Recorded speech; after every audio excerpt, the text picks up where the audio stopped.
At first, it was the smell that made Jeremy pull his collar over his nose, that pungent cocktail of old sweat, urine, and rain-drenched wool. The man was slumped against a graffiti-laced brick wall, a bent cigarette hanging from his cracked lips, mumbling to himself in the alley beside the convenience store. Another late-night errand, another unfortunate soul sprawled in the gutters of the city, lost to time and tragedy.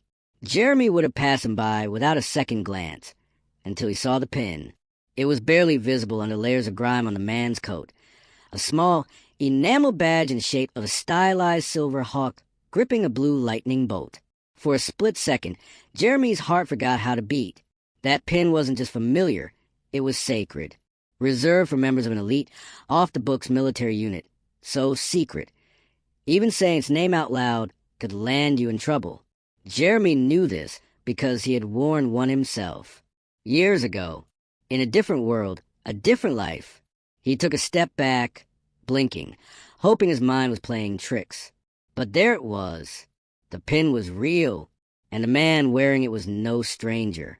The words left his mouth before he could stop them. The homeless man froze mid-mumble. Slowly, his bloodshot eyes flicked up toward Jeremy, and for a terrifying moment, there was nothing, no recognition, no understanding.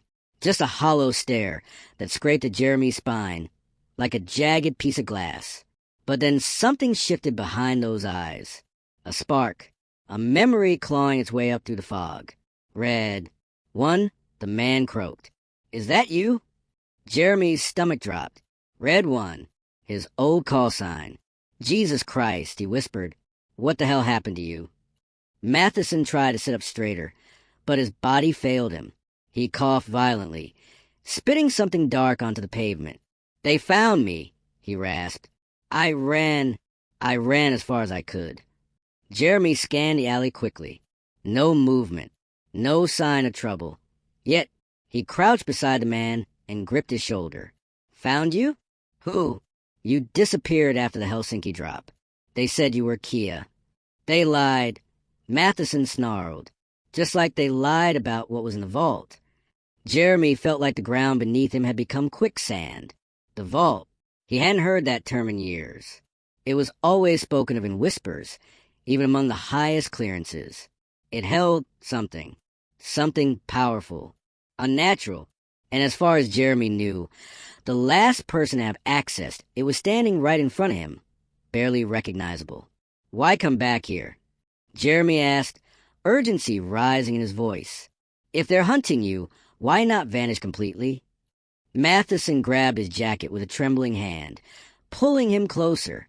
His eyes were suddenly wide, lucid, and terrified. "Because it's out," he hissed. "The thing in the vault. It got out, and it's looking for the rest of us." A cold sweat prickled down Jeremy's back. "What thing, Matheson?" The general leaned in so close Jeremy could smell the coppery scent of blood on his breath. "They called it Project Eidolon. We thought we could control it. We were wrong." Jeremy's mind reeled. Eidolon. That word had come up once in a scrambled satellite report, and then never again.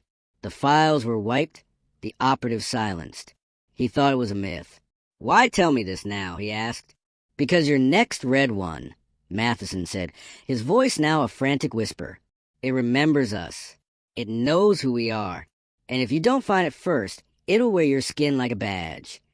From somewhere nearby, a car alarm shrieked into the night. Matheson flinched.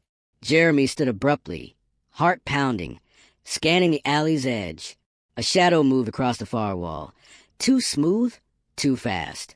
"Come on," Jeremy said, grabbing Matheson under the arms. "We're getting you out of here." But the general didn't move. Instead, he looked up with tears welling in his eyes. "Too late," he whispered. "It's already here."